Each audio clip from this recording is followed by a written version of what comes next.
todos los cristianos queremos verdaderamente hacer la voluntad de Dios y a veces la podemos discernir fácilmente y a veces no sabemos cuál es la voluntad de Dios.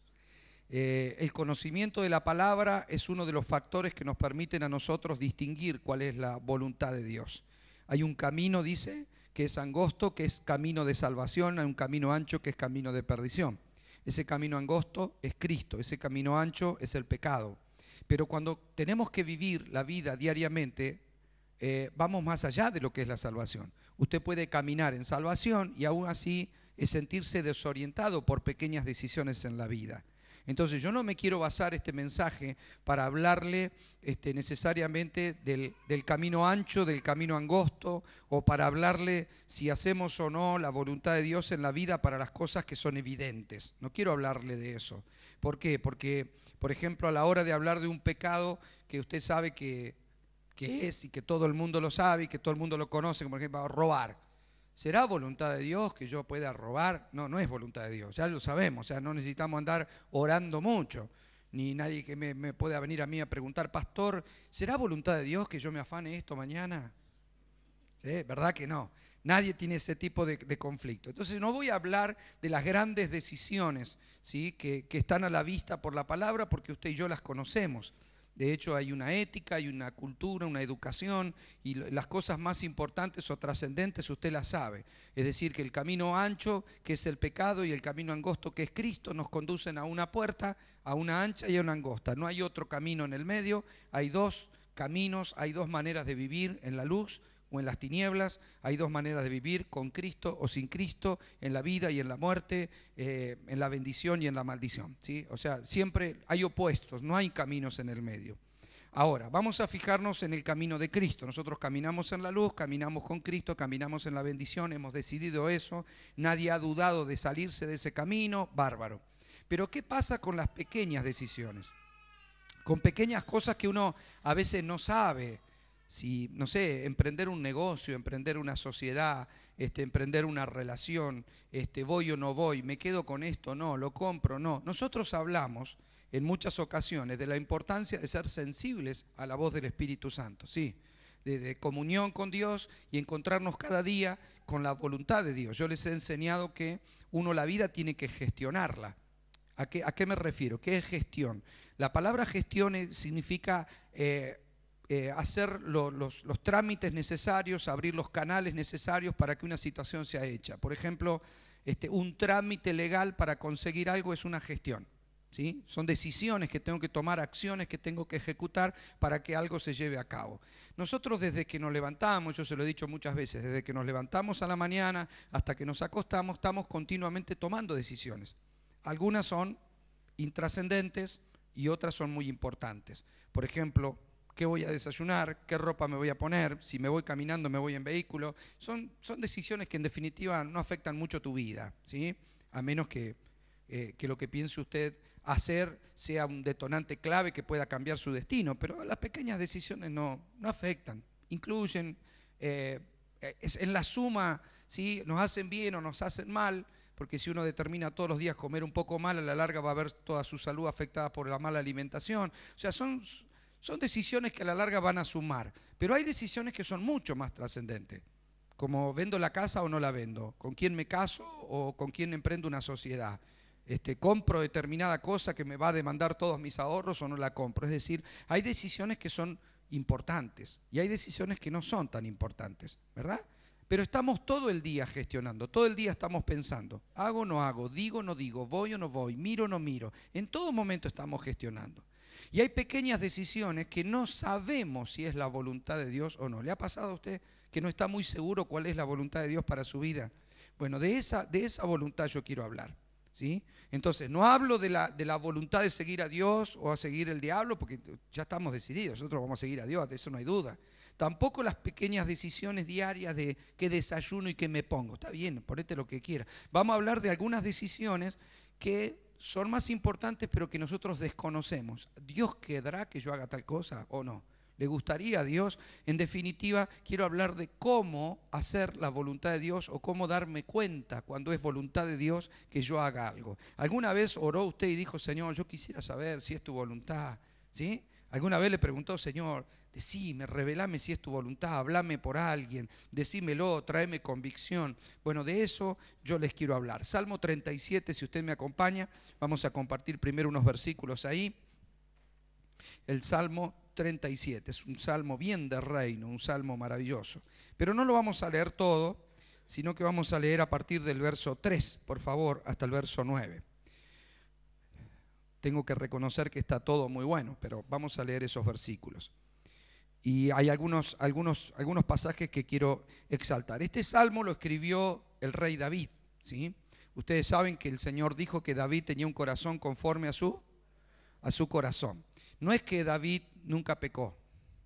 La virtud de David no es no haber pecado nunca. Ustedes saben que David pecó, ¿sí? Fue un adúltero en un momento determinado, cometió adulterio y además mandó a matar o se volvió el autor intelectual de un crimen de uno de los valientes de su ejército. O sea que no tuvo sus errores, ¿sí? Hoy lo podríamos ver como grandes horrores, pero en esa época, bueno, fueron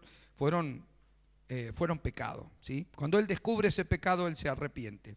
Pero Dios aún así opinó que era un varón conforme a su corazón. Dice el verso 3, confía en Jehová y haz el bien y habitarás en la tierra y te apacentarás de la verdad. Deleítate asimismo en Jehová y él te concederá las peticiones de tu corazón. Encomienda a Jehová tu camino y confía en él y él hará. Exhibirá tu justicia como la luz y tu derecho como el mediodía. Guarda silencio ante Jehová y espera en él. No te alteres con motivo del que prospera en su camino, por el hombre que hace maldades. Deja la ira y desecha el enojo. No te excites en manera alguna a hacer lo malo, porque los malignos serán destruidos, pero los que esperan en Jehová, ellos heredarán la tierra. Amén. Nosotros hemos hablado mucho de esta herencia, pero quisiera que de alguna manera nos enfoquemos en lo que nosotros o en lo que nos compete esta noche, ¿verdad? Que es descubrir cómo hago para saber cuál es la voluntad de Dios, ¿sí? Eso que mucha gente que no vive en el camino del Señor le cuesta mucho descubrir.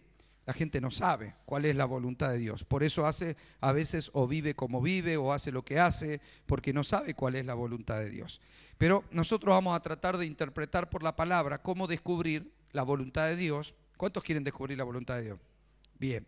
No para las grandes cosas, ya eso está en la palabra y si usted lo sabe, como le dije al principio, las grandes cosas son reveladas fácilmente. Pero yo quiero que se me revele la voluntad de Dios y supongo que usted también, para las decisiones que tenemos que tomar, ¿sí? Y acá me llama mucho la atención algo que dice el rey David en el verso 4. Él dice, deleítate a sí mismo en Jehová y él te concederá las peticiones de tu corazón. Y yo quisiera por un momento extraer esto, ¿sí? ¿Por qué? Porque da la sensación que lo que David está diciendo es que lo que tengas en tu corazón está bien, Dios te lo va a conceder. O sea, si lo leemos a simple vista parece que lo que dice David es eso. Lo que tengas en tu corazón está bien, Dios te lo va a conceder. La pregunta es tan así? Y sí, porque está escrito y lo dice ahí. Ahora, este salmo, yo les he dicho que a veces cuando una palabra de Dios tiene un alto grado de intensidad, siempre hay algo que la detona, ¿sí? Hay algo que detona esta palabra. Entonces, ¿está mal lo que dice David? No, está bien. Entonces quiere decir que, por ejemplo, yo puedo hacer lo que quiero porque lo tengo en mi corazón y es voluntad de Dios. No. Pero usted va a ver que hay un grado de vida en donde casi sí. ¿Cómo casi sí? Va a ver. David en este salmo deja ver algunos detonantes para descubrir si lo que tengo en mi corazón es o no es de Dios. Nosotros sabemos que la Biblia dice claramente que el corazón es engañoso, ¿sí? Recuerdan el pasaje de Jeremías, ¿verdad? El corazón es engañoso, perverso, ¿quién lo conocerá? Y él dice, yo, Jehová de los ejércitos, que pruebo la mente, escudriño los corazones. Entonces, si el corazón es perverso, y el que, por ejemplo, como dice Proverbios, el que le hace caso a su corazón es necio. ¿Cómo yo puedo unir en que si le hago caso a mi corazón soy un necio, pero Jehová cumplirá las peticiones de mi corazón? O se contradijo Dios, o David está equivocado, o hay algo que no me cierra. O le puedo hacer caso a mi corazón o no le puedo hacer caso a mi corazón. A veces decimos, tengo una corazonada, ¿o no? Y hacemos algo por corazonada, y yo siento que es así. Cuando siento que es así, ¿está bien que lo haga? Cuando tengo una corazonada, ¿está bien que lo haga? ¿O puede que mi corazonada sea una burrada? ¿Cómo identifico eso? Porque si yo estuviera tan seguro que todo lo que siento es del Señor, hay personas que lo toman así, Hay personas que actúan mal y dicen, bueno, pero yo siento que para mí esto es así, y lo actuó. Y vos lo mirás de afuera y si no se puede equivocar tanto. Si mira que Dios le va a decir eso, le va a poner ese sentir, si no se da cuenta que eso no es de Dios, pero sigue su propio corazón. Y la Biblia dice que el que le hace caso a su propio corazón es necio. De hecho, también Proverbios dice, dame, hijo mío, tu corazón y miren tus ojos por mi camino. O sea, ¿cómo conjugo todo esto? Porque si la Biblia no se contradice, tiene que haber una unidad. ¿Yo puedo vivir de corazonadas? Mire, si el corazón del hombre es engañoso, no puedo seguir a un corazón engañoso. Ahora, ¿cómo saber si mi corazón es engañoso? Porque hay cosas que detonan a un corazón si es engañoso o no. ¿Sí? Le voy a explicar eso para que usted esta noche se vaya tranquilo y convencido si todavía no me entendió. ¿Sí? Paz. Es decir, el corazón del ser humano sin Dios es engañoso y es perverso. Eso es lo que dice la palabra. Es engañoso y es perverso. Pero un corazón entregado a Dios es un corazón que ya depende, empieza a ser formado, forjado y transformado por Dios. Hay una gran diferencia entre un corazón formado, transformado, limpiado por el Señor y un corazón de alguien que no conoce a Dios. Nosotros, por ejemplo, cuando aceptamos a Cristo decimos que le entregamos nuestra vida, pero en muchas ocasiones decimos, Señor, yo te entrego mi corazón. ¿Sí o no? Ahora, una cosa es decirlo y otra cosa es hacerlo. Es como decir, toda mi vida te pertenece, y después cuando Él te dice que hagas algo, si no, no puedo, no tengo tiempo, no cuentes conmigo, ¿sí? Entonces, le decimos que le damos nuestro corazón, pero si el corazón es engañoso y perverso cuando no tenemos a Dios, tenemos que tener cuidado de que caminando con Dios nuestro corazón esté verdaderamente alineado a Él. Yo quiero hacer la voluntad de Dios, yo quiero que mi corazón me dicte la justicia, pero ¿cómo hago? Bueno, permítame. David dice algunas cosas que nos van a dar a nosotros algo de dirección en todo esto. Él dice, confía en Jehová y haz el bien. ¿Qué es confiar en el Señor? Bueno, justamente mi corazón sin Dios confiaba en mí mismo, pero no en Dios. Confiaba en mis propias decisiones, confiaba en mis propios pensares o pareceres, ¿sí o no? De alguna manera nosotros lo que hacemos, ¿sí?, es confiar y seguir nuestra mente, seguir nuestro corazón o seguir nuestras propias decisiones, ¿sí? Cuando vivimos sin Dios, hacemos eso. Ahora, cuando llegamos al camino del Señor, Él dice, no confíes en tu propio corazón. Recuerda este pasaje que dice, el que confía en su propio corazón es necio, y el que confía en el hombre, maldito el hombre que confía en el hombre. ¿Sabe que no lo está diciendo solamente por otras personas? Lo dice por mí mismo, como que maldito yo si confío en mí mismo. Maldito yo y perverso yo si creo en mi propio corazón, porque mi propio corazón puede estar equivocado. Entonces la confianza puesta en Dios es el consejo de David. Él dice, confía en Dios y haz el bien. ¿Cuál es el bien sino la voluntad de Dios? Ninguna, ¿verdad? La voluntad de Dios. Dice, habitarás en la tierra y te apacentarás de la verdad. ¿Quién es la verdad? Usted sabe que la verdad no es un concepto. La verdad es Jesucristo. Él dijo, yo soy el camino, soy la verdad y soy la vida. La verdad es Él. ¿Y quién me tiene que apacentar? ¿Qué significa apacentar? Que es el que me apacienta, es mi pastor. ¿Sí? El pastor debe apacentar a las ovejas. ¿Quién nos debe apacentar a nosotros? ¿Qué hace un pastor que apacienta a las ovejas? Las guía. ¿Qué dice el Salmo 23? Que el buen pastor la lleva a aguas de reposo, junto a delicados pastos, es decir, la apacienta a los lugares correctos. Nunca la va a llevar a donde está el lobo, ¿verdad? La va a llevar siempre al lugar correcto, donde tiene buena alimentación, donde tiene bebida, donde tiene, ¿sí o no? Ahora, ¿quién me tiene que apacentar? La verdad, ¿quién guía tu vida hacia la zona de abundancia? El Señor tiene que guiarla, ¿verdad? Su palabra, su justicia y su Espíritu Santo. Ahora preste atención. Deleitas de sí mismo en Jehová y Él dice, y Él concederá las peticiones de tu corazón. Dice, deleítate, alégrate, disfruta en el Señor, porque cuando alguien no está pleno en el Señor, no hace ninguna de estas cosas, ni confía, ni le entrega su corazón a Él, ni hace el bien de manera absoluta, ni se deja apacentar por la verdad. Cuando no se alegran por eso, buscan otra cosa. Y cuando buscamos otra cosa y no Dios, nuestro corazón ya empieza a andar a medias tintas, medias sombras, ¿verdad? Y ahí es donde podemos terminar equivocados en nuestras decisiones. Fíjese lo que dice Efesios 5:17. Mire, no lo busque, yo se lo voy a leer.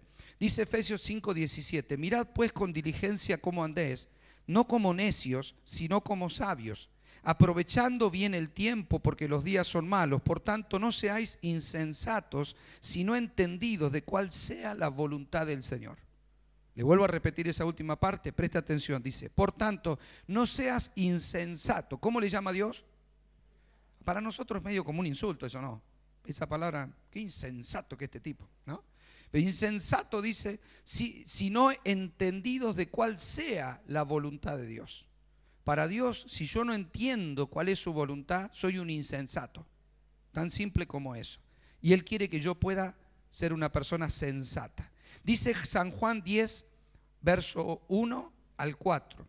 Dice, le voy a leer el 4, 5 y 6, le voy a leer. Y cuando has sacado fuera todas las propias, va delante de ella y las ovejas le siguen porque conocen su voz. Mas el extraño no seguirán, sino huirán de él porque no conocen la voz de los extraños. Esta alegoría les dijo Jesús, pero ellos no entendieron qué era lo que Jesús les decía. Él estaba hablando de que él era el buen pastor, que las ovejas conocen su voz y le siguen. La pregunta es, ¿nosotros conocemos la voz de Dios? ¿O lo que nos guía a veces es nuestro propio corazón? Fíjese, Hechos 17:28 dice, porque en Él vivimos y nos movemos y somos, como algunos de vuestros propios poetas también han dicho, o profetas también han dicho, porque el linaje suyo somos. Le vuelvo a repetir esto, en Él vivimos, nos movemos y somos. O sea, Él nos está dando para vivir en Él, para movernos en Él, para ser en Él. Dice, no sean insensatos, sino conozcan cuál es mi voluntad. Las ovejas conocen mi voz. Si son mías, me siguen. ¿Me va siguiendo hasta ahí? Bien. Primera de Juan 2:15 dice, no ames al mundo ni las cosas que están en el mundo. Si alguno ama al mundo, el amor del Padre no está en él. Porque todo lo que hay en el mundo, los deseos de la carne, los deseos de los ojos y la vanagloria de la vida, no proviene del Padre, sino del mundo. Y el mundo pasa y sus deseos, pero el que hace la voluntad de Dios permanece para siempre. Es decir, hay muchas cosas pasajeras, pero el que hace la voluntad de Dios elige lo eterno. ¿Me va siguiendo hasta ahí? Bien. ¿Cómo hago entonces? De todos estos pasajes, yo pretendí sacarle de la verdad de Dios pasajes que nos demuestren o nos confirmen lo que yo quiero decirle, para que usted no piense que es un pensamiento mío, ¿verdad? Nosotros queremos encontrarnos con la voluntad de Dios, pero nuestro corazón, ¿sí?, es perverso y es engañoso, sin Dios. Con Dios ese corazón empieza a ser transformado. Aún así, Dios dice, porque esto lo dijo a la iglesia, el que no seamos insensatos, sino entendidos de cuál sea la voluntad de Dios para nuestra vida, ¿sí? Que nosotros tenemos que conocer, escuchar la voz del buen pastor, que es la verdad, guiando nuestra vida para conducirnos al centro de su perfecta voluntad. Entonces nosotros de alguna manera, podemos o no podemos encontrar dentro nuestro cuál es la voluntad de Dios. Podemos, diga conmigo, podemos. ¿Qué tengo que hacer? Pregúnteme, a ver, ¿qué tengo que hacer para encontrarme con la voluntad de Dios? Si alguien a mí me preguntara, a mí me ha pasado en algunos eventos o en algunos lugares donde he ido o congresos para jóvenes, me dice, pastor, yo tengo que tomar una decisión, pero no sé cuál es la voluntad de Dios, no sé qué tengo que hacer. ¿Cómo hago para saber si es la voluntad de Dios? Mire, si yo le dijera a esa persona, vos seguí el deseo de tu corazón, puede que le esté mandando a equivocarse, ¿verdad? Porque yo no conozco su corazón, Dios conoce su corazón. Y entonces, ¿cómo hago? Primer punto, pureza y santidad. Diga conmigo, pureza y santidad. ¿Qué significa santidad? Apartarme para Dios, apartarme para un fin. Yo fui santificado en Cristo, apartado por Él, comprado por su sangre, apartado por Él. ¿Qué significa pureza? No mezcla, ¿sí? Cuando usted tiene algo puro es porque no está mezclado con nada, ¿sí? Si usted tiene jugo puro o jugo mezclado con agua, usted algo puro o algo mezclado, ¿verdad? Entonces, las mezclas diluyen aquello que estás mezclando. ¿Sí o no? Usted tiene jugo, le metió agua, ya le metió mucha agua, ya quedó pura agua, lo diluyó, no tiene consistencia, ¿verdad? Bien, entonces, si yo logro mantenerme en pureza, es porque pretendo no mezclarme. Si yo logro mantenerme en santidad, no puedo vivir lejos y fuera de Él, sino haciendo la voluntad de Dios. Tercera cosa, necesito apartarme de la gente que me puede desviar de mi propósito. Eso no implica no juntarme con la gente. Cuando yo le digo apartarme de la gente, no estoy diciendo que no se junte con la gente. Pablo dijo en un momento determinado que si nosotros quisiéramos apartarnos de los fornicarios y adúlteros, tendríamos que salir del mundo, porque todo el mundo que no tiene a Dios vive de esa manera. Apartarse de las personas que están equivocadas o que te pueden conducir por el mal camino, no hablo de no juntarte con esa persona, sino de apartarte de su idea. Cuidado. Usted puede juntarse con personas. Mire, por ejemplo, yo me voy de viaje en un colectivo, me fui 600 kilómetros junto con un montón de gente. Yo no fui haciendo rancho aparte, fui dentro del colectivo con todo, pero eso no implica que yo tenga que tomar la idea de alguno de los que viajó conmigo. Usted puede trabajar con 50 personas diferentes todos los días. Usted puede estudiar con un montón de gente diferente todos los días. Usted puede sentarse a tomar un café, a tomar mate y charlar con alguna persona. Pero cuidado, porque esas ideas que tiene esa persona no son para las que tienen que dirigir tu vida. Es el Señor el que tiene que dirigir tu vida. Entonces Dios no te pide salir del mundo. Jesús se sentó a comer con prostitutas, ¿sí o no? Se sentó a comer con cobradores de impuestos. Es decir, gente que era aborrecible para los judíos. Porque ellos le oprimían al pueblo y le daban el dinero a los romanos, así que los odiaban, los consideraban que eran unos estafadores, unos pecadores, unos ladrones. Sin embargo, Jesús se sentó a comer con esa gente, ¿sí o no? Así que Dios no tiene problema que usted sea normal, gente normal. Si va a trabajar, júntese con la gente. Tiene familia, júntese con su familia. Va a comer todo junto, coma con todo junto. Pero cuidado, conserve la pureza en su cabeza y en su corazón.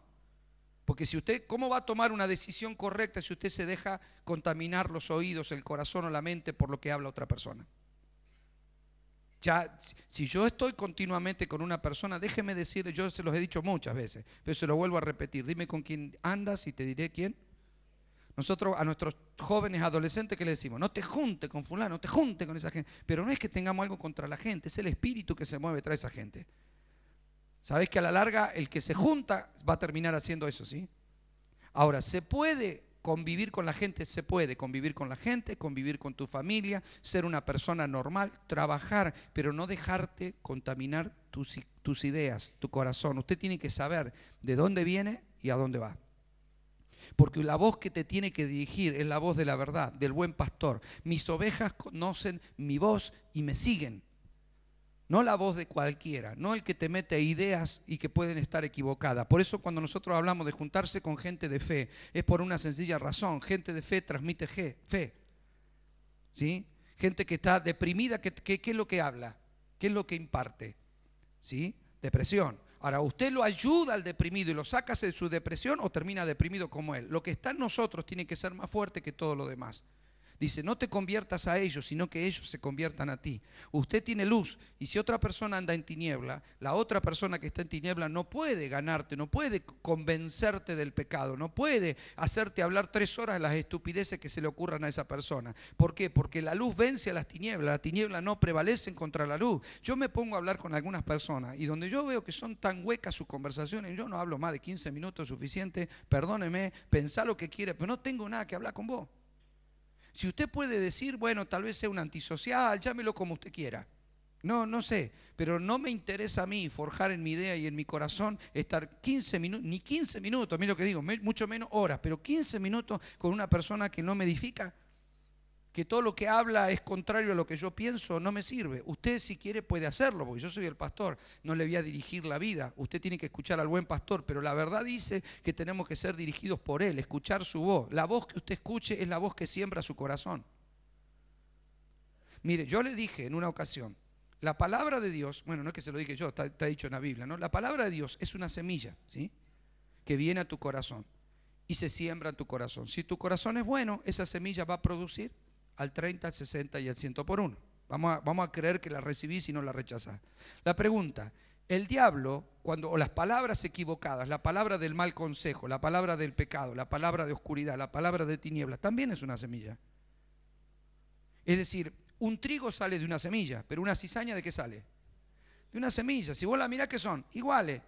Por ahí un perito se puede dar cuenta que es una y que es otra, pero en definitiva son semillas. Solo que una produce planta con fruto y una planta sin fruto. Las palabras son iguales. Hay palabras que son semillas, ¿sí? Por eso la semilla viene de la palabra sementera. El hombre tiene semilla, que es su semen. Entonces semilla es lo que siembra el hombre en una mujer para que tenga un chico. La pregunta es, ¿la mujer cualquier semilla acepta?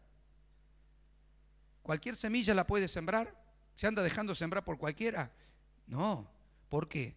Porque yo quiero darle a luz algo con amor, con quien yo elija, de mucha trascendencia para mí, o sea, digo para mí entendiendo que estoy hablando de parte de una mujer, ¿verdad? Cualquier mujer va a elegir muy bien a qué hombre le va a dar su cuerpo, que es su fertilidad, es su tierra. Nosotros ¿de qué hemos sido formados? De la tierra. Bueno, la fertilidad de la mujer no se la va a dar a cualquier hombre que pase por ahí, ¿sí o no?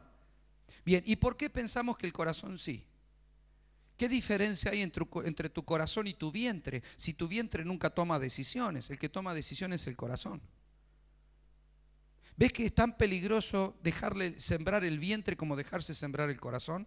Solamente que nosotros no lo vemos dimensionado de la misma manera. Dios te siembra de la misma manera. Usted tiene que cuidar su oído como cuida la mujer con quién va a estar y a quién va a dejar que de alguna manera se acerque a su vida. Yo no voy a dar fruto de quien sea. Supongo que una mujer piensa eso, ¿verdad? Bueno, de la misma manera, entonces cuando escuchamos algo, tenemos que decir, yo no me voy a dejar sembrar eso, mugre en mi cabeza no, mugre en mi corazón no, yo quiero dejarme sembrar por la verdad de Dios, porque en definitiva voy a terminar dando fruto de lo que escucho. Si todos los días estoy escuchando algo malo, lo voy a volver a repetir, voy a producir eso que estoy escuchando. Hay una influencia, ¿ve? Si usted se junta con personas que están chusmeando, usted va a hacer lo mismo. Si se junta con personas negativas, se va a poner tan negativa como ellas. Si usted se junta con personas de fe, va a ser alimentado en la fe, porque curiosamente la palabra dice que la fe viene ¿por qué? Por el oír. Qué bárbaro, ¿no? Que la fe, que es como una semilla, dijo el Señor, como una semilla de mostaza, que es la más pequeña de todas, pero que sin embargo crece hasta ser un gran árbol. ¿Viene por qué? Por el oír. Quiere decir que a mí me siembran por el oído una semilla que es pequeñita, que puede ser tan grande como un árbol. Quiere decir que tengo que tener cuidado, ¿verdad? A ver si la semilla que entra en lugar de ser la semilla de fe es otra semilla. Si la semilla de fe produce vida, ¿qué puede producir otra semilla? Muerte. Por eso hay semillas de vida y semillas de muerte. Diga conmigo, semillas de vida y semillas de muerte. Ahora, ¿por qué dice Dios que la palabra de Él es una semilla? Él dijo que viene a producir lo que Dios la envía a producir, porque cada semilla produce según su especie, usted lo sabe. Si usted pone una semilla de trigo, no va a cosechar un tomate, va a cosechar trigo. La semilla de Dios es la verdad. Jesús dijo, yo soy como una semilla que caigo en tierra y muero, pero por morir voy a dar mucho fruto. ¿Lo dijo o no lo dijo? Porque Él es la semilla. Porque lo que se le sembró a usted por la palabra es la verdad de Dios. ¿Y la semilla de mentira qué es? Mire, Jesús es el Hijo de Dios y se llama la verdad. Dijo, yo soy el camino, soy la verdad y soy la vida. ¿Y soy semilla? Sí, soy semilla. ¿Por qué? Porque soy la palabra encarnada. Por lo tanto, cuando me vieron en carne, pero yo me imparto a mi pueblo y siendo la palabra viva. O sea que Jesús entró a nuestro corazón por nuestro oído, ¿sí o no? Alguien te predicó. La Biblia dice, ¿cómo creerán si no hay quien les predique? Cuando alguien te predica, entra por tu oído. Cuando entra por tu oído, entra tu corazón. Cuando tu corazón es fértil, empieza a producir y empezás a dar fruto. Ahora, ¿la semilla mala de dónde viene? La semilla mala viene del diablo, porque Jesús le dijo a los fariseos, el diablo es mentiroso y padre de la mentira. ¿Cuál es el hijo del diablo? La mentira. ¿Cómo se manifiesta la mentira? ¿Viene caminando y dice, soy la mentira? No, por las palabras. ¿Sí? Una palabra es una semilla diabólica cuando es mentira. ¿Qué es lo que produce la mentira? Dolor, angustia, depresión, tristeza, enojo, ¿sí o no? ¿Qué le pasa a usted cuando le mienten? Según el grado de mentira, ¿verdad? Cuando te mienten que compraste 2 kilos y te vendieron 1,5 kilos, eso te hace enojar. Ahora, si te dijeron que te amaba, le abriste tu corazón y después te dijo que era un chiste, no te amaba nada, tomátela que me busqué otra, eso te hace enojar de otra manera, ¿verdad? Porque hay un grado de mentira. Entonces hay mentiras que te provocan enojo y hay mentiras que te producen tristeza. Hay mentiras que te producen angustia y hay gente que se ha matado por una mentira. ¿Sí o no? ¿Por qué? Porque me mintió, confié en esa persona, le entregué mi vida, le di mi corazón y ahora me mintió. Claro, yo le di mi corazón, el problema es que lo que sembró fue lo que está dando ahora como fruto. ¿Cuál es el fruto? Muerte, maldición, enojo, ira, rabia, bronca. ¿Ve? ¿Se da cuenta que usted puede tener en su vida un jardín lleno de cosas lindas o lleno de cosas feas? Pero no se trata de fabricar lo lindo para darlo, se trata de que lo que se siembra es lo que después se ve. No se trata de que usted va a andar, tengo que producir cosas lindas. No, voy a producir cosas lindas cuando yo cuide primero mi jardín. Para que usted me entienda. Dejar que entre la semilla de Dios y que de la semilla de Dios salgan las decisiones correctas. Porque la semilla de Dios siempre es verdad. Toda decisión que usted tome basado en una semilla de Dios va a producir bendición. ¿Cuándo alguien puede tomar una decisión y hacer una corazonada y que le funcione? ¿Cuándo? Cuando vive en pureza, cuando vive en santidad, cuando busca ordenar su vida a través de la palabra y cuando no se junta con las personas incorrectas para no ser sembrado por la mentira. Esa persona me pregunta a mí, pastor, yo siento esto, ¿lo puedo hacer? Métele. Seguro Dios va a cumplir los deseos de tu corazón. ¿Por qué? Porque tu corazón está puro. Tu corazón es como tierra. ¿Lo dijo así el Señor en la parábola del sembrador? Tierra. Y si yo me aseguro de que esa tierra sea sembrada solo por la verdad, ¿los deseos de mi corazón pueden ser malos? No, porque el corazón engañoso y perverso es el corazón que no está en las manos de Dios. ¿Cuál fue la virtud de David al ser un hombre con un corazón conforme al corazón de Dios? Que él no andaba escuchando gente, trataba de escuchar a Dios en todo momento. Por eso su pecado fue, no porque le llenaron la cabeza, su pecado fue porque la naturaleza humana es de continuo el mal. Pero cuando vino el sacerdote, el profeta y Natán y le dice a él que pecó, él se quebranta, llora, se pone a ayunar, pide perdón, porque él no se había dado cuenta que había cometido semejante error. Usted me entiende, ¿verdad, iglesia preciosa? Entonces, cuando Dios ve a un hombre buscando hacer su voluntad, que no se dejaba sembrar por cualquiera, sino que de continuo andaba buscando cuál era la voluntad de Dios. ¿Qué quiere Dios para mí con esto? ¿Qué quiere Dios para mí con esto? Entonces, ¿cómo no ser un hombre con un corazón conforme a su corazón? Yo le voy a decir una cosa. Este mensaje, ¿sabe por qué puede ser trascendente? Le sea a usted entretenido o no. Porque todo lo que le ha salido mal en la vida ha sido el resultado de las malas decisiones. Todos los negocios que usted hizo mal fue por tener la corazonada de que iba a ser un buen negocio, pero no le salió. Todos los fracasos sentimentales que nosotros hemos tenido, que seguramente algunos y todos, la mayoría lo hemos tenido, excepto los más chicos, fue por haber confiado en la persona equivocada. La mayoría de los que estamos acá en algún momento le erramos al blanco porque creímos en quien no debíamos, hicimos el negocio que no debíamos, compramos lo que no debíamos, fuimos donde no debíamos, nos inscribimos en donde no debíamos, tomamos la decisión que no debíamos porque en nuestro propio corazón nos guió. Y de ahora en adelante o seguimos igual pero voy al culto o nuestra vida cambia para llevarnos Dios de gloria en gloria, de victoria en victoria. ¿Ves? Él no asume la posibilidad de que podés perder si estás en comunión con Él. De victoria en victoria, de triunfo en triunfo, de gloria en gloria. O sea, Dios nunca va de arriba abajo, Dios va de abajo arriba, siempre en victoria. Él dice que con Él somos más que vencedores. ¿Por qué? Porque Él entiende de que yo voy a buscar en Él las decisiones que tenga que tomar. Ahora, ¿por qué? ¿Por qué tanta gente? Y esto lo puedo certificar porque al viajar por muchos lados conozco mucha gente, ¿no? Y hablo con mucha gente. ¿Por qué tanta gente en el camino del Señor, aunque hace años que se congregan muchos de ellos, por qué se equivocan tanto? Pues yo sigo viendo dentro de la iglesia jóvenes que se casaron y al poco tiempo se separaron, dentro de la iglesia. Gente que hizo mal negocio y se fundió, gente que abrió negocios que lo cerró, gente que compró el auto fundido, el otro que he visto de todo en la iglesia. Siendo cristianos, he visto gente que ha hecho todo zafarrancho. Es decir, ¿cómo puede ser que no se... ¿Cómo tomó esa decisión? ¿Cómo fue ahí? ¿Cómo puede ser? O sea, ¿por qué? ¿Por qué gente dentro de la iglesia se puede seguir equivocando? Porque que vengas a un culto o que tengas el carné de una institución no te habilita para la falta de error. Lo que te habilita para tomar decisiones correctas en la vida y tomarlas conforme a la voluntad de Dios es tu comunión con el Espíritu Santo. Mire lo que dice San Juan 16. Acompáñeme, por favor, ya vamos terminando. San Juan capítulo 16.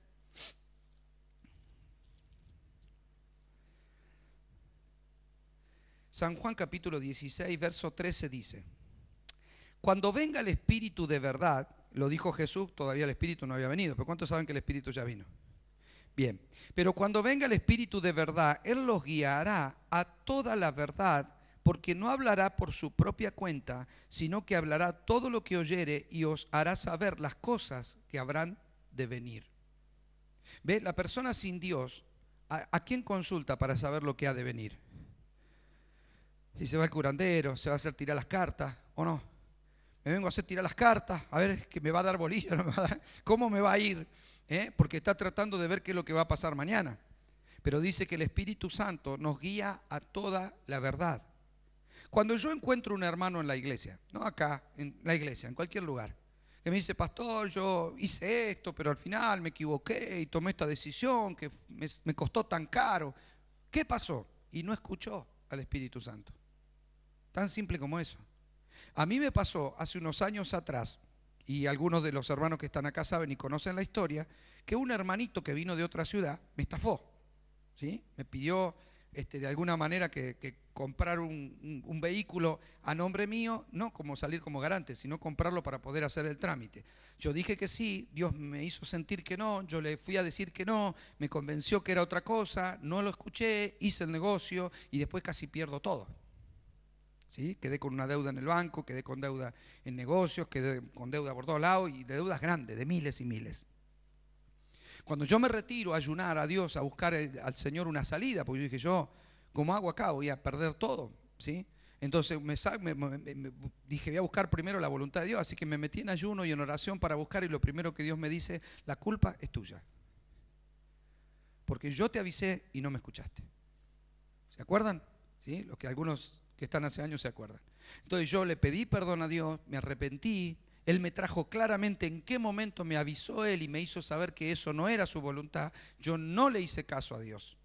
Pero no es que no se lo hice a propósito, yo asocié eso con otra cosa, no estaba seguro y dije, no, pero Dios no va a tener problemas porque es un hermano en la fe. De hecho, seguí una corazonada, pero no escuché la voz del Espíritu que me quería guiar a toda la verdad. Eso sí, cuando me di cuenta que Dios me dice, la culpa es tuya, pedí perdón. ¿Cuántos saben que Dios te perdona? ¿Sí? Cuando cometo errores, ¿quién es el que paga las consecuencias? Es uno, no Dios. Entonces yo era el que estaba perdiendo por el asunto. Le dije, Señor, yo te pido que me perdone. Cuando sentí su convicción, que Él me perdonó, Él me dijo cómo, qué tenía que hacer, qué trámite tenía que hacer para que todo eso se volviera en mí en bendición. Y así fue. En menos de un mes no solo tenía todo pago, sino que tenía plata que me había sobrado.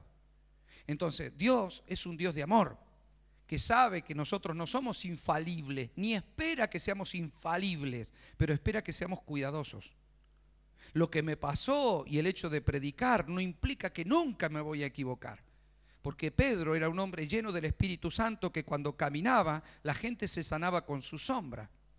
Sin embargo, se equivocó cuando hacía que los gentiles judaizaran y Pablo se enojó con él y discutieron, porque vos podés ser un hombre de Dios, porque vos podés ser un predicador, porque hasta Dios te puede dejar escribir una porción de la Escritura y aún así equivocarte. No hay nadie infalible. Diga conmigo, todos podemos equivocarnos. Dios no está esperando que seas perfecto, pero está esperando que tengas cuidado. Por ejemplo, usted puede invitar, o sea, puede contratar a un pintor para pintar su casa, por ejemplo, ¿sí? Y puede que le manche algunas gotitas pueden caer al costado, ¿sí o no? Puede pasar. Ahora, si cuando vos llegas a tu casa estás todo gotas por todo lado, hay una gran diferencia, porque con ese te podés enojar, porque es un descuidado. El otro puso cuidado, pero le cayó una gotita. Le puede pasar a cualquiera, ¿ves? Pecado es eso, viviendo con Dios. Si vos vivís con Dios, puede que te pase alguna situación, puede que te equivoques en un negocio, puede que compres algo que a lo que no me metí en oración y ayuno para preguntarle a Dios si podía comprar estos zapatos, al final se me rompieron. Está bien, no hay problema, todos nos podemos equivocar en algo, pero los grandes descuidos con Dios no. Usted me entiende, ¿verdad? Si nosotros buscamos la voluntad de Dios, es imposible que no la descubra. Dios asoció de tal manera eso con David que dijo, Dios cumplirá los deseos de tu corazón. Tranquilo, Si tu corazón vive en santidad, en pureza, si sabes con quién te juntás, si buscas ordenar tu vida, lo que vos sientas está bien. Porque Dios te va a conducir al deseo correcto. Dios no te va a poner en tu corazón el deseo equivocado. Si has escuchado a Dios, ha sido sembrado en tu corazón la palabra correcta. Si te has juntado con gente de fe, tus decisiones están basadas en la fe. Si son gente que vive en comunión con Dios, tiene un mínimo porcentaje para equivocarse. Te podés equivocar igual, pero es mínimo el porcentaje de posibilidad de equivocarse. Yo no acepto que haya personas que hace años que caminan en el Señor y viven equivocándose, viven en derrota, de error en error, de equivocación en equivocación. ¿Por qué ocurre esto? Por falta de comunión con el Espíritu. O por escuchar, tal vez a la persona equivocada, o no escuchar a Dios. Porque nosotros siempre estamos escuchando, ¿o no?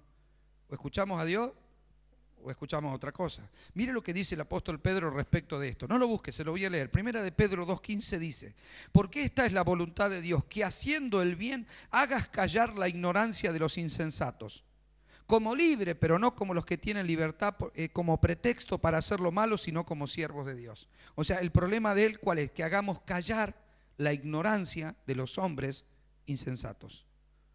¿Me está comprendiendo, iglesia preciosa? Este mundo habla. Usted sale a la calle y el sistema habla. Las propagandas por televisión te hablan. La música te habla. Las películas te hablan. Y la gente que te rodea te habla todo el día. ¿Cuál es la mayor desventaja que como predicador o como pastor yo he encontrado? Que el mundo te habla de las 24 horas del día y trata de hablarte 23:45. Tal vez no te habla las horas que dormiste. ¿Sabe lo que yo veo, por ejemplo? Que a veces procuramos que los niños nos salgan bien, nos salgan espirituales, porque venimos a la iglesia y decimos, no, mi hijo es del Señor, mi hijo es del Señor. ¿Sabe cuál es el gran problema? Que tu hijo está horas en el jardín, o horas en el primer grado, o horas en la secundaria, consumiendo todo espíritus inmundos que continuamente le llenan la oreja, le llenan el oído, le llenan el corazón, y vos lo querés traer un culto a veces por semana, y a veces no, se quería quedar, no lo traje. Y no hay discipulado en los hogares. Yo quiero decirle que el diablo le está ganando 100-1. Y si los traemos, hay escuelita, le hacemos dibujar el arca de Noé y nos parece que con eso el tipo va a cambiar. No, le está ganando 100-1 porque lo que tengas en tu corazón es lo que vas a vivir. Y en el corazón usted puede ver en televisión lo que te están vendiendo, ¿verdad? Lo que se vende de continuo. En el sexo, en el deseo, en la vanagloria, en todo eso te bombardea durante todo el día. Todo el día tu oído o el corazón de aquellos que viven rodeados de gente está siendo sembrado por mentiras y por pensamientos equivocados. Dios tiene una pequeña posibilidad. 1 hora los martes, 1 hora los jueves. Para algunos, 1 sola hora por semana y para otros, 1 cada 2 semanas. 1 horita para que Dios me hable y me diga alguna cosa. El resto del día estoy siendo sembrado por las tinieblas. Por eso después nos equivocamos. ¿Me está comprendiendo, iglesia preciosa? Guarde sus oídos como guarda las partes más íntimas de su cuerpo. No los muestre a cualquiera, no los abra para cualquiera, sino que déjese sembrar solo por el Señor. Palabras de fe, palabras de bendición. Si usted habla con la gente, está bien. Una cosa es abrirle el oído para escuchar algo y otra cosa es abrirle el corazón. Es muy diferente. ¿Me está comprendiendo? Yo puedo escuchar a una persona que me cuenta su situación, o yo voy a, no sé, a un negocio, el tipo me empieza a hablar, sí, claro, sí, bueno, listo, gracias, ahí me fui. No es que me sembró, escuché, entró por acá, salió por acá. Ahora, si le presto mi corazón para eso, estoy frito. Tenemos una gran desventaja con las horas de siembra que el enemigo usa para nuestro corazón y las breves horas, las pocas horas que el Señor puede usar para sembrarnos nosotros. Yo veo en la juventud, en la niñez, no solo acá en las iglesias, sí, en la niñez. A veces a los niños hasta se los saca del culto para que no molesten y al final no se lo disipula en la casa. Acá el Señor a nosotros durante años nos dijo, algunos años, disipulen a los hijos en la casa, disipulen a los hijos en la casa. Y donde no se hizo, los hijos ya no están. ¿Por qué? Porque el Señor lo avisó, ¿ve? Pero porque hay un discipulado espiritual de Dios y hay un discipulado espiritual del diablo. ¿Me está comprendiendo? La corriente de este mundo es muy fuerte. Usted puede decir como la gente sin Dios, bueno, que mi hijo cuando sea grande elija, perdóneme, pero si vos conocés la verdad y la voz del buen pastor, déjalo que tus hijos también aprendan a escucharla, que también sean guiados por Dios. No nos engañemos, no pensamos porque nos traemos a nuestros hijos a un culto, ellos están bien. La verdad es lo que después manifiestan. Pregúntale, ¿querés ir al culto? No, me quiero quedar, listo, eso es lo que tiene en el corazón. Olvídelo, no tiene a Cristo, tiene deseo de apartarse, por ahí usted no lo deja, nada más. Guarda, vivimos tiempos difíciles. Dejémonos sembrar por Dios, por los pensamientos de Dios, por los sentimientos de Dios, para que podamos hacer las cosas correctas.